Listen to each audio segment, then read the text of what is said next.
It begins in stillness. A breath of hot wind moves across ochre minus red sand. A single eucalyptus leaf stirs, lazily spinning in the dusty air. You're standing on the edge of something vast as silence so large it hums. The land stretches out in cracked waves, layered with memories older than memory. You can smell smoke, faint and sweet, drifting from somewhere you can't see. There is no time here. Only light. And heat.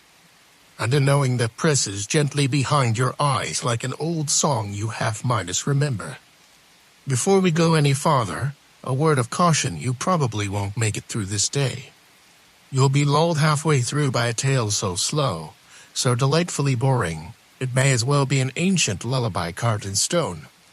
But if you're still awake by sunrise, congratulations, you've accidentally invented time travel. While you're still with us, gently tap that like button, and if you'd be so kind, subscribe for more stories with too much dust and not enough plot. Leave us a comment with your location and the time where you are. We love knowing where in the world you're falling asleep from. Now let's ease into tonight's journey. You begin to walk. There is no road, just earth. Somewhere nearby, cicadas begin their evening drone, like tiny maracas shaken by invisible hands. The sun drips low over the plain, staining the rocks or engined gold until even the shadows seem painted. And in the distance now, closer than you thought, a rock face yawns open. A cave. Not ominous. Just waiting. Inside, it is cool. The light outside grows quieter, as if afraid to step inside uninvited. Your feet crunch lightly on dust. You reach a finger toward the wall, hesitating, because it's not just stone. It's story. Here, Aboriginal artists painted not with brushes, but with breath. They blew pigment from their mouths through hollow reeds, stenciling hands, drawing tracks, layering patterns like the memory of footsteps in rain. This wasn't mere decoration. This was navigation.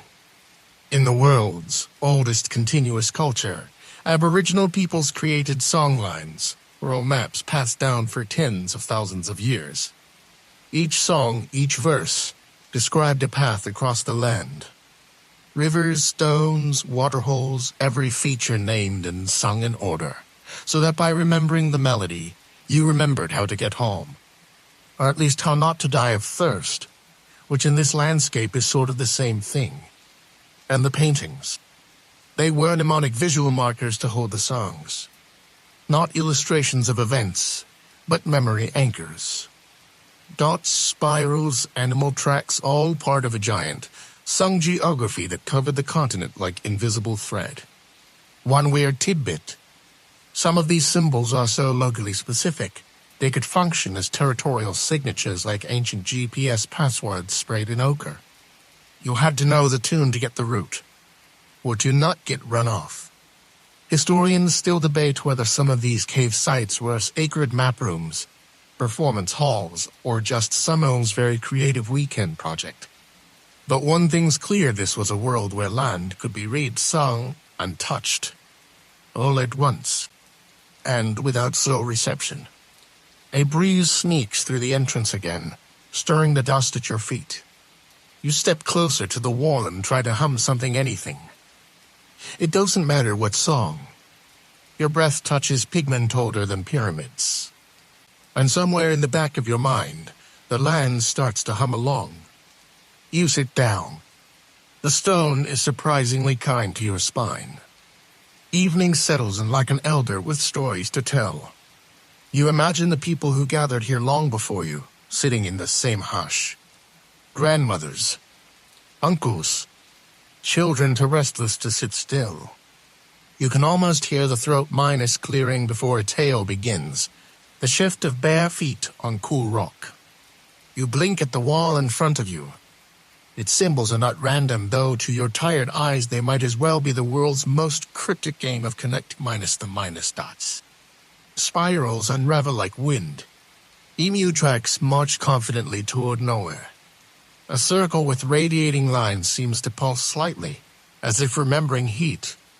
Nearby, a narrow handprint leans sideways, small enough to belong to a child. The fingers splay outward like sun rays. Maybe they were. Maybe the child pressed their palm there at sunrise, marking a day they never forgot. Or maybe it was just sticky with kangaroo berry pulp and left a stain. Here's a historical fact to carry with you. The oldest known Aboriginal rock art in Australia dates back more than 40,000 years. That's older than the Ice Age, older than writing, and older than the idea of being bored by history videos on the internet. Just imagine explaining TIKTOK to someone whose art predates the invention of shoes. As the light dims further, the artwork begins to shift. Or rather, your eyes learn how to see. It's like watching a dream slowly admit it was real. Shapes emerge from behind shapes. A snake curls between faded stripes. A dotted line stretches across a panel and disappears into a corner, like a secret invitation. These lines may have been linked to what Aboriginal Australians call the dreaming, or dreamtite, a timeless realm that explains creation, existence, and morality in one poetic package. In dreaming stories, ancestral beings shaped the landscape and left behind traces, mountains, rivers, and laws etched into memory and land alike. One cultural curiosity. Some clans believe certain paintings can only be seen or sung by people initiated into that story. Outsiders looking in just see shapes, but for those who know, it's a full map with pop-minus-up guidance, spiritual licensing, and region-minus specific access rights. Think of it as the world's oldest augmented reality, powered by singing and permission. Of course, scholars still argue over how consistently the meaning of these artworks was preserved across generations. Oral traditions are wonderfully alive, but also prone to the occasional remix. You tilt your head. That sideways handprint seems to be waving. In the stillness, you wonder how many miles of song are wrapped into this one small cave. How many stories it can hold before it forgets. Or before you do. Outside, the cicadas have quieted. The stars begin to press their soft thumbs into the sky. You lean back, and somewhere between the stone and the song, you start to fade too. You wake, or maybe you never slept. It's hard to tell with stone. The cave has cooled further, the air dense with the quiet of 1,000 nights. Your shoulders are dusted in fine grit, your breath echoing faintly in the hollow space. Outside, a faint blue hush begins to gather on the horizon, the kind of light that arrives before the sun even thinks about getting up. You step outside. The land looks unchanged. Of course it does. In a place this old, even erosion takes its time. The sky is a deep velvet blue, still reluctant to trade in its stars for anything as predictable as a sunrise. Your feet crunch over tiny pebbles as you walk toward a flat stone outcropping. It's ringed by what looks like purposeful markings: burnt wood, cracked shell, the bones of old gatherings. This may have been a yarning circle. Not for spinning wool, but for spinning story. An ancient round table, minus the table, but heavy on the round. People sat here and told stories not to pass time, but to stitch it together. To pull memory through the needle's eye of language and make it hold. Here's something quietly astonishing. Aboriginal oral tradition has preserved accurate descriptions of events like sea level rise dating back more than 7,000 years. That's longer than most written languages have even existed. In some coastal communities, elders still recite stories of how the ocean swallowed parts of the land. And science has since confirmed it. Basically, they remembered climate change before it was cool. You pick up a shard of shell. It's ridged, delicate, and inexplicably satisfying to hold. Maybe it was used as a scoop, or a musical instrument. Or maybe it's just a piece of yesterday that didn't blow away. A few meters away, a long, flat stone is etched with more dots and lines. This one, you realize, wasn't painted, it was carved. Grooved in with a stone tool, perhaps. Maybe a bored teenager, maybe a respected elder. The two aren't always mutually exclusive. A faint set of kangaroo tracks crosses the clearing, but they're not fresh. Just part of the terrain. Like the stories. Like you now. Strangely, the carvings remind you of a subway map, which is a strange comparison, considering this land has never needed trains to move people. They just followed the songs. One small cultural note: certain stories weren't sung straight through, like a bedtime story. They were unlocked gradually, across many years, as a person aged and earned new levels of understanding. Some verses were only revealed in ceremony. Others waited until a dream said, "Okay, you're ready." Historians still wonder how uniformly this system operated across the continent's hundreds of language groups. But with certain is this knowledge here was given. It was grown into. You run your hand along the grooves in the rock, feeling the pattern, the pulse. It almost seems to vibrate. Or maybe that's just the cold. Behind you, the cave still yawns, full of breath and stone and memory. But ahead beyond the flat rock, the dust, the trackless open, there's something else. A shimmer. A heat mirage. Possibly. But you step toward it anyway. Because this is a place where the map is not the territory. The song is. And maybe, if you hum the right note, the road will answer. The shimmer turns out to be real. Or as real as anything that glows without permission. It's a sheet of quartz, half-minus buried in a rise of sand. The sun, now just cracking the edge of the earth, catches it at a sleepy angle. Suddenly the ground is made of stars. The quartz glows like bone that remembers how to shine. You crouch down, brushing sand away. The stone has been chipped at, not randomly, deliberately. Someone wanted this to catch the light. Maybe to signal something. Maybe to remind the sky that people live here too. You glance up, momentarily dazzled.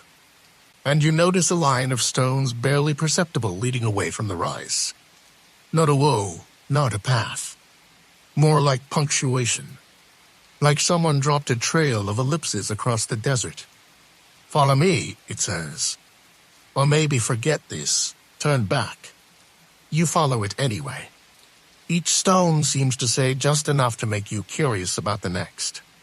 It's not a trail of breadcrumbs. It's a trail of metaphors. Here's your historical fact of the Aboriginal Australians used mirrored surfaces like water and polished stone to reflect light in signaling techniques. Some of these are recorded in the colonial period, with groups using mirrored flashes to communicate across long distances. Essentially, ancient Morse code, if Morse code were made of moonlight and shiny pebbles. The trail leads you to a low rise overlooking a salt flat. It glitters pale and sharp in the morning sun, like a lake of cracked porcelain. In the distance, a flock of Gala HS bursts from a clump of brush, screaming joyfully. Or perhaps just screaming. Birds aren't known for nuance. Use it again. This time on a log so dry it sounds like a creaking door beneath your weight. The stones trail off beside you. One final rock bears a circle etched with radiating lines. A sun? A map? Or just the world's most ancient emoji? Scholars still debate whether such motifs were literal representations or purely symbolic. But as the sunlight shifts, the image seems to change, glowing from within. You close your eyes for a moment. The wind moves past your face like a breath from someone you almost remember. A relative you've never met. An ancestor who hummed their way across this plain with nothing but memory and a very good sense of rhythm. One quirky cultural note before you drift too far in some regions. People believed that singing in the wrong place or out of tune could anger the spirits of the land. Not in a fire, Midas and Minus brimstone way. More like, Your playlist is disrespectful and we're turning the signal off kind of way. So you hum very quietly now. Just enough to feel the note in your chest. And in that moment, the desert doesn't just hold you. It listens back.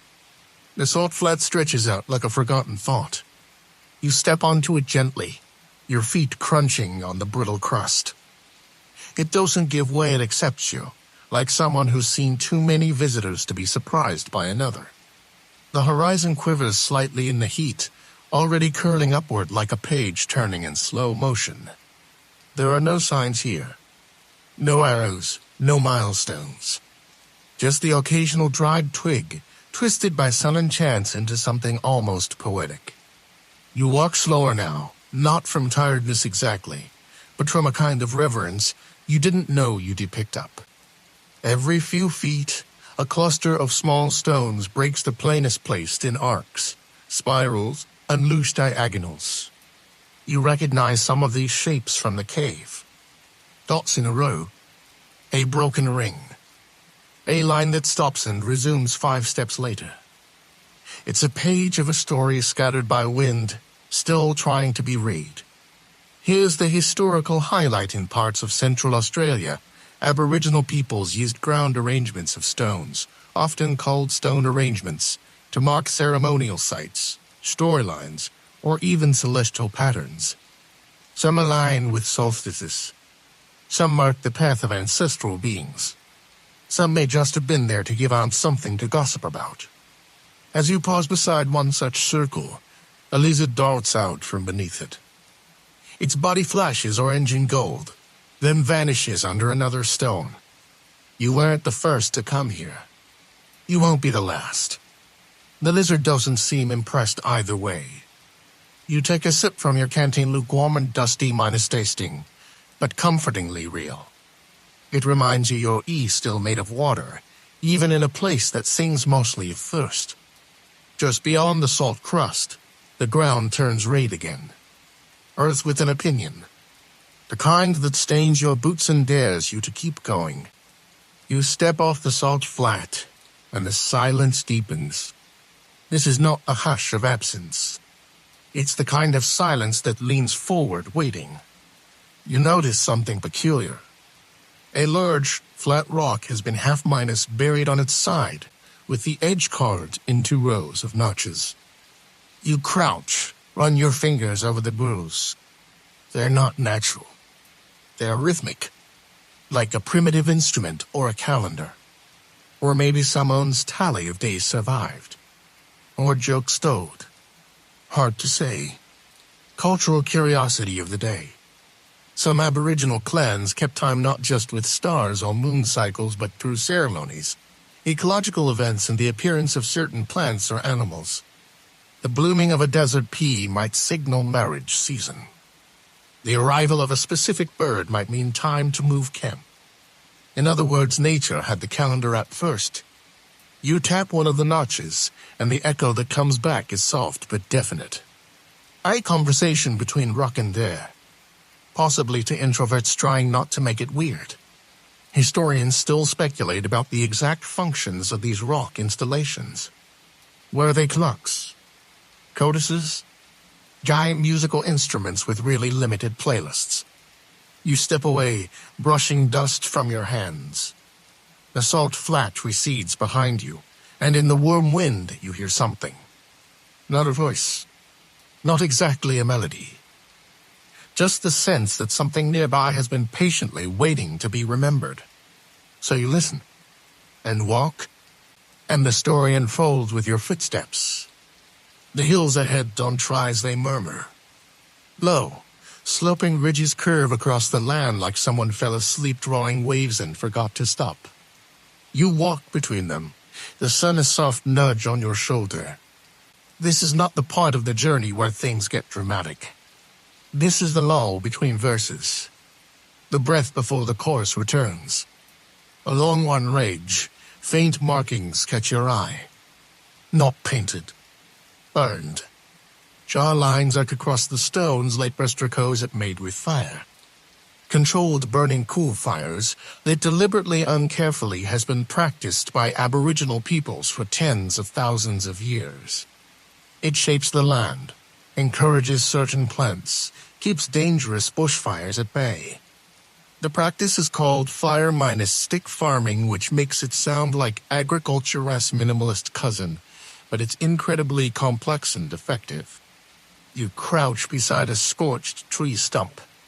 From this angle, the black marks on the stone line up in a kind of pattern. Could be symbolic. Could also be Smoke's idea of modern art. Cultural twist. Fire was just used for land management. In some traditions, it was also a storytelling tool used to cleanse, to summon, to guide. A fire lit in the right place could call in a tale, much like stage lighting before a performance. Except the stage was the desert, and the audience was mostly stars. You touch one of the fire marks, and ash still smudges your finger, even though the burn must be old. The mark lingers, like stories do. There's a tree up ahead. 801. Ghost gum, pale as bone and just as quiet. Its bark peels in long, curling strips. You stand beneath it, and for a moment feel like you're inside a breathing cathedral. Beneath the tree, stones have been arranged again. But this time, they form a long oval open at one end, like a mouth, or an ear. You sit down in its center, and suddenly, the wind stops. The stillness is so complete, it feels like you've dropped into another world. You close your eyes and think of all the people who are just like this, listening to land, to memory, to silence spattered with meaning. You imagine a song rising from the dust, not loud, not even musical, just steady. A rhythm of presence, of knowing where you are because you can feel the footsteps of those who came before you. Scholars still can't agree on whether certain stone circles mark sacred sites, ceremonial dances, or simply good acoustics. But this place feels like all three. You hum again, this time without fear, just curiosity. The echo doesn't come back to you.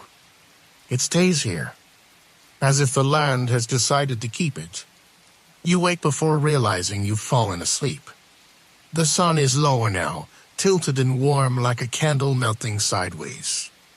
You're still sitting in the stone circle, still surrounded by windless quiet.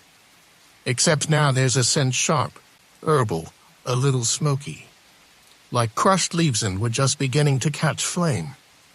You stand and follow it. A few minutes later, you find the source a small clearing, ringed by stones and low shrubs, with a few fresh embers still glowing at the center. Someone has been here. Recently. Maybe even while you slept. There are footprints to bear broad, toe splayed like someone walking with purpose and without apology. On the edge of the ring sits a stick. No, not just a stick. It's carved. Tiny incisions run along the sides in neat rows, some horizontal, some vertical, some like ladder rungs on a very tired staircase. You pick it up, feel the grooves with your thumb. It's a message. Here's your historical anchor. Aboriginal message sticks were a form of communication carried between groups, especially to announce ceremonies, request safe passage, or deliver news. Each pattern had meaning. But, like most good systems, if you didn't know the code, you were just holding a very elaborate twig. You trace the symbols, wondering what this one says. Could be an invitation. Could be a warning. Could be directions to someone's grandmother's recipe. The possibilities are sleepily endless. A cicada starts up again, just one, testing the air like a tuning fork. Then another joins. And another. Soon, the clearing hums. Strangely, you don't feel watched. You feel included. Cultural curiosity. Some regions use smoke signals or scent trails from crushed plants to guide travelers toward meetings. So that campfire smell may not have been accidental. It may have been an ancient version of this way. We're gathering. bring stories. You pocket the stick. Not to keep it, just to walk with it a while. See where it wants to go. As you leave the clearing, a crow ends on a low branch and stares at you like you've just stolen its parking spot. It was once judgmental and slightly sarcastic. Historians still debate whether birds were used as guides or simply tolerated as grumpy background actors in these traveling narratives. Either way, this one seems unimpressed. The path ahead curves gently, like a river that changed its mind. You follow, and the air tastes faintly of eucalyptus and secrets. You arrive at the waterhole just before the stars begin rehearsing. It's quiet here, but not empty. The surface of the pool reflects a wash of lavender and rust. Reeds whisper at the edges. Frogs hold very serious conversations in the mud. And above, the first planets wink into view like they've just remembered they had a meeting. The waterhole is ringed by rock, but not uniformly. One side dips inward, forming a shallow shelf. Etched into that shelf are lines curved and crisscrossing like river deltas, or maybe, if you squint, like veins. You sit beside them and run your fingers along the grooves. They're smooth with time, but still definite. Fact to hold on to Aboriginal people across Australia use stone etchings called petroglyphs to mark significant places, often tied to water, dreaming tracks, or ancestral events. Some served as maps, some as records, some as warnings. But they were always more than decoration. You imagine the hand that carved this one. Patient. Knowing. Maybe laughing at how long you'd stare before getting it. A few steps back from the pool, you notice a pile of pebbles, deliberate, sorted by size and shade. White, then gray, then ochre. A pattern made by someone with time and a particular mood. Here's your quirky detail. Some Aboriginal communities used arranged stones and natural pigments as teaching tools. Not just for stories, but for games memory exercises that mirrored songlines, helping younger generations memorize paths and responsibilities. Think flashcards, but organic and way more aesthetic. You sit down beside the pebbles and try rearranging them. It feels like solving a puzzle that doesn't want solving. But maybe the point isn't solving. Maybe the point is being here long enough to care. The frogs get louder. You glance at the message stick in your hand. Its grooves catch the fading light. One of the lines looks just like the ridge you passed earlier. You hum again softly, unsure of the melody but confident in the breath. And as the sound drifts across the water, a tiny ripple moves toward you, like something listening. Scholars still puzzle over how many of these sites were linked, whether message sticks, paintings, carvings, and songs formed one vast integrated system or simply parallel traditions. Perhaps both. Perhaps neither. The answers are less clear than the sky, which is now fully awake above you. You lie back on the warm rock, the stars flickering through the canopy above. And for a moment, the map is all around you, sung, etched, remembered. You close your eyes and float. Morning returns like a soft drumroll on the earth.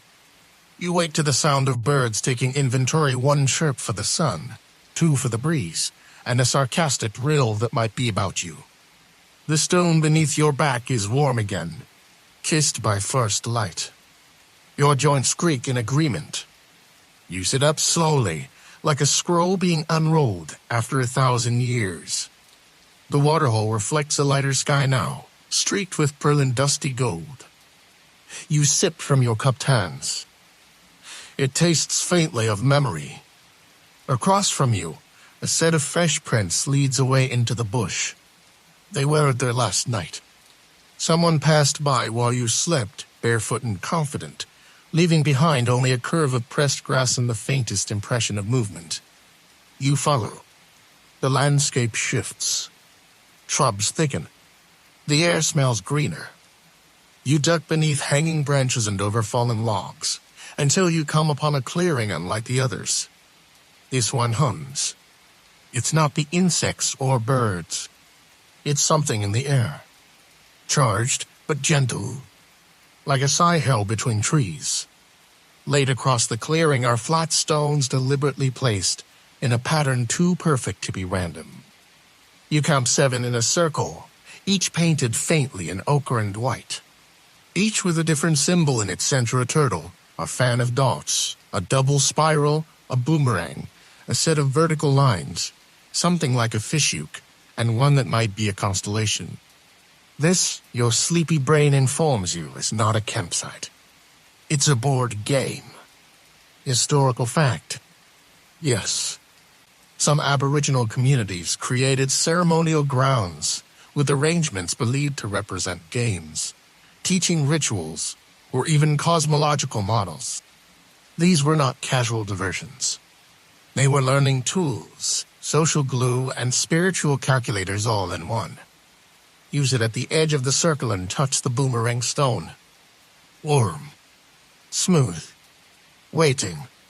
Obscure curiosity. There are oral accounts of message games, where players would sing challenges or riddles to each other in sequence, passing cultural knowledge in layers of metaphor. Imagine charades, but if losing meant spiritual embarrassment for 3 generations. You hum a note. The stone doesn't move, obviously, but the breeze does. It wraps around you like someone draping a light shawl across your shoulders. You reach for another stone, this one shaped like a curled leaf, and suddenly realize the patterns match a story you saw on the cave wall. The snake. The dots. The line that curved and vanished.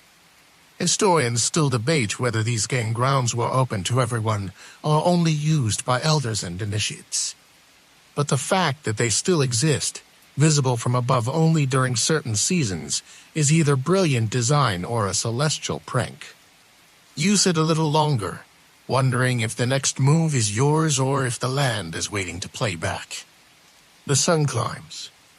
The shadows shorten. You stand. And somewhere behind you, the stones continue their game. By midday, the air feels like warm silk on your skin. You followed the song of a breeze across low ridges and into another shallow valley. Here, the ground is paler, almost ivory-dusted with chalky soil that clings to your ankles like affectionate ghosts.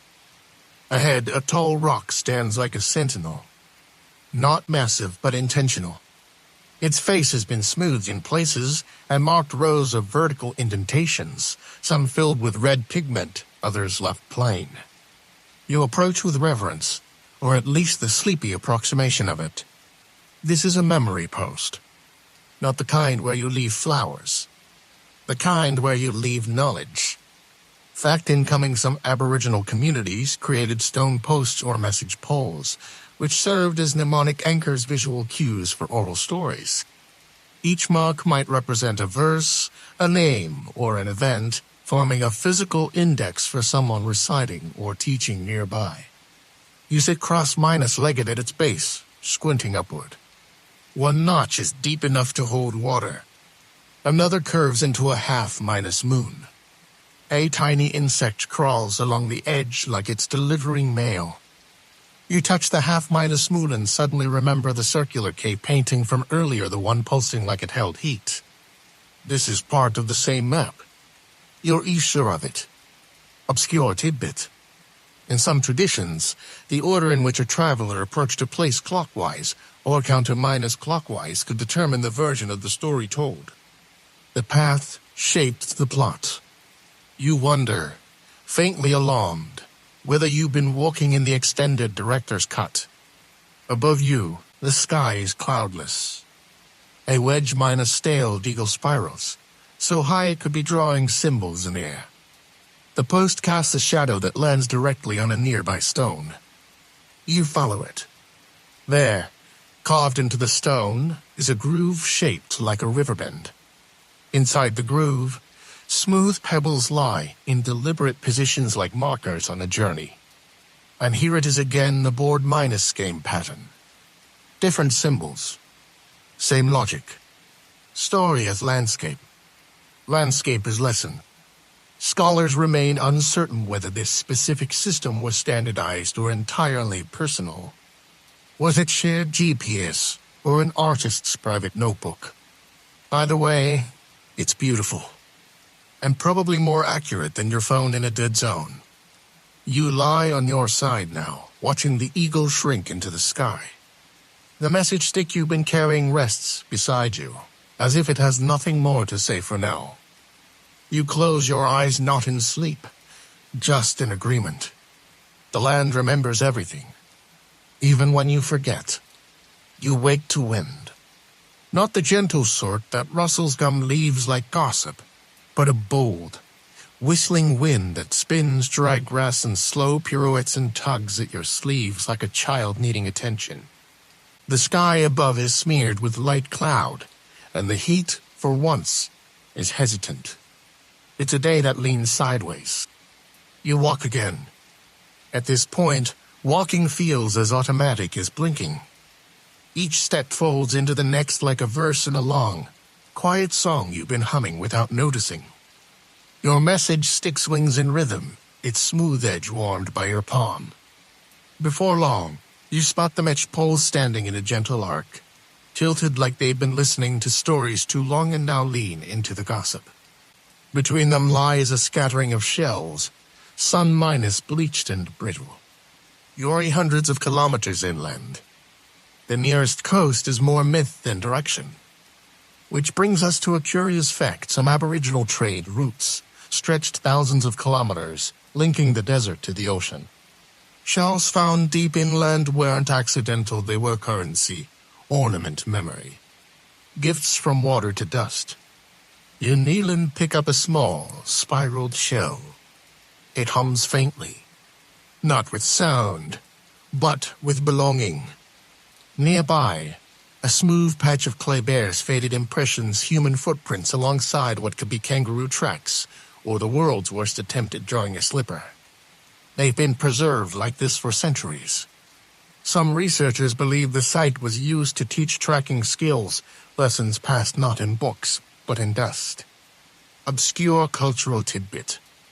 In some communities, children were taught not by lectures, but by story-minus walks, quiet journeys where a mentor would point, pause, and let the land do the talking. The silence was part of the instruction. Every stone, every leaf, every footprint was part of the curriculum. You lie on your stomach now, examining the tracks. One of the footprints has a missing toe. Another shows a turned heel mid-minus sprint. You imagine a story behind either chase, a game, a stumble. Historians still can't agree whether these prints were purely functional or part of ceremonial reenactments. The lines between practical survival and sacred ritual are here as intertwined as tree roots. You close your eyes and press your ear to the ground. A soft thrum. Not imagined. The land speaks, just not in your language. Afternoon arrives wrapped in the scent of crushed eucalyptus and something sweeter, wild honey, maybe, or sun-minus warned bark. You find yourself on a ridge overlooking a wide basin. The colors shift subtly, russet to cream to gray, like the land exhaling in watercolor. Nestled against the slope is a cluster of trees, their roots tangled in what looks like the collapsed remnants of old stone. Walls. Maybe. Maybe not. You descend slowly. The stones form an open circle, worn flat in places by centuries of sitting, singing, waiting. This, your bones tell you, is a teaching place. Historical fact: many Aboriginal groups maintained open-minus-air classroom spaces where elders would pass on lore, kinship rules, bush medicine, and ethics. Not with chalkboards, but with sand, drawings, and repetition, storytelling and silence. The kind of teaching that sticks not because you memorized it, but because it entered your breath. You take a seat on one of the lower stones. It fits your shape too perfectly to be random. On the ground before you are faint markings in reed. Circles again. Dots. A branching line that stops abruptly at a jagged chip. Maybe that part of the story broke off. Or maybe it's meant to be finished by whoever arrives next. Congratulations, it's you. Obscure tidbit. Some elders insisted that every story has an echoey complementary tale told far away, by people you've never met, in symbols that look nothing like yours but mean the same thing. It's a philosophy of storytelling that suggests the land is one long call minus and minus response across thousands of years. A bird cackles somewhere overhead, possibly at your attempt to comprehend all this. You smile, and the wind doesn't laugh back, but it does shift as if brushing against the edge of understanding. Scholars still puzzle over the longevity of these memory systems. How do you preserve a library in dust and song? The answer, of course, is you don't. You live inside it. You walk it. And if you forget, you return. You stand, brushing clay from your palms. The air is still, but you can feel it turning. Evening waits behind the next bend. And with it, another lesson sung into stone. The sun now hangs low lazy, amber, and unbothered as if it too has been lulled by the day's slow unraveling. You follow a faint path, no wider than your arm, worn by footsteps too light to leave behind names. The air grows cooler. The rocks change color again, purple minus gray, like bruised slate. You descend into a small ravine tucked deep and quiet. The cicadas are silent here, as though this narrow space has rules. Rules you haven't been told, but that your skin begins to understand. You breathe softer. Your footsteps shift to a hush. Nestled in the cliffside is a rock shelter, half minus hidden behind a fringe of dry grass. You push it aside gently. Inside, the walls bloom with ochre and deeper hues, blood red, ash black, warm yellow. These markings feel older than breath. Use it, because standing feels too loud. Historical fact.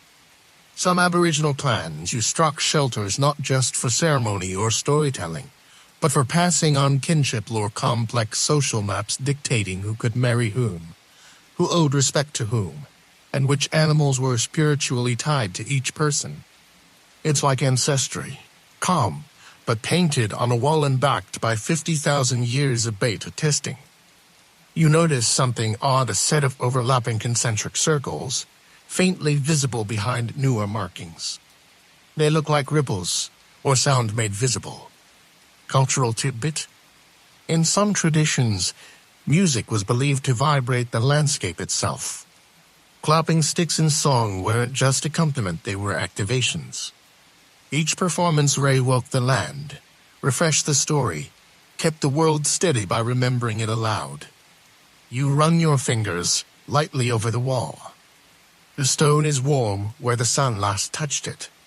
Scholars still debate whether these overlapping circles represent meeting places, sacred wells, or echoes from the dreaming that the artists weren't trying to interpret, just to acknowledge.